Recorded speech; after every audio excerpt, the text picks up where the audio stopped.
से कहिए था निरंकार जी। प्यारे साथ संगत जी, जब ज्ञान और कर्म दोनों का समावेश नहीं होगा तब तक हम मंजिल प्राप्त नहीं कर सकते। हम अपने मंजिल पर नहीं पहुंच सकते। जिस तरह से हम कर्म कर रहे हैं, ट्रेन के टिकट ले तो लिया, कर्म कर रहे हैं, ट्रेन के टिकट लिया, उसके बाद हम स्टेशन पर भी गए, कर्म कर रहे हैं, स्टेशन पर पहुंच गए। उसके बाद में हम प्लेटफॉर्म पर भी पहुंच गए, कर्म कर रहे हैं, क्योंकि हम प्लेटफॉर्म पर पहुंच गए। लेकिन वहाँ कर्म तो किया, लेकिन ज्ञान के उपयोग नहीं किया, ज्ञान से काम नहीं लिया। हमें बैठना था मुंबई वाली ट्रेन में और हम बैठ गए पटना वाली ट्रेन में। विपरीत दिशा वाली ट्रेन में बैठ गए। हम कहाँ से मंजिल प्राप्त करेंगे? हम तो उल्टे दिशा में जा रहे हैं।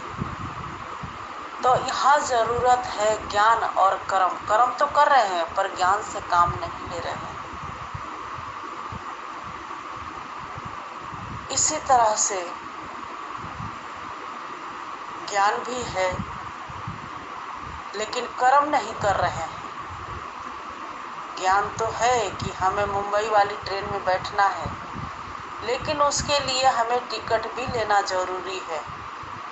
हम टिकट लेंगे तभी जाएंगे हम मुंबई वाली ट्रेन में।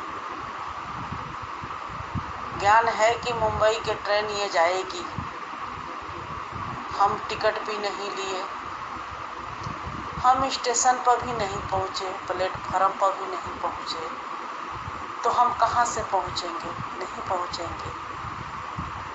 इसी तरह से दोनों चीज़ों की होनी जरूरी है, ज्ञान और कर्म। जो प्रभु परमात्मा के जानकारी, जो कहने को तो कहते हैं अंग संग है, लेकिन इसको देखना भी जरूरी है। ज्ञान होना जरूरी है। कर्म तो है कि हम निरंकार अंग संग है, भगवान अंग संग है, साथ है, लेकिन ज्ञान की जरूरी है। परमात्मा को जानकारी प्राप्त करने के कब होगा?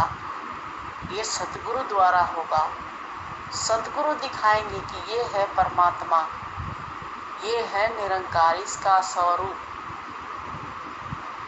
जिस तरह से अर्जुन को कुरुक्षेत्र में कृष्ण जी ने दिया, वो ज्ञान सतगुरु माता जी के द्वारा ही मिलेगा। तो ज्ञान और कर्म दोनों के समावेश हो जाएगा। हम अपने मंजिल को प्राप्त हो जाएंगे, अपनी मंजिल पर पहुंच जाएंगे। जब ज्ञान हो जाएगा तो कभी हम इधर उधर भटकेंगे नहीं, अपनी मंजिल को प्राप्त हो जाएंगे।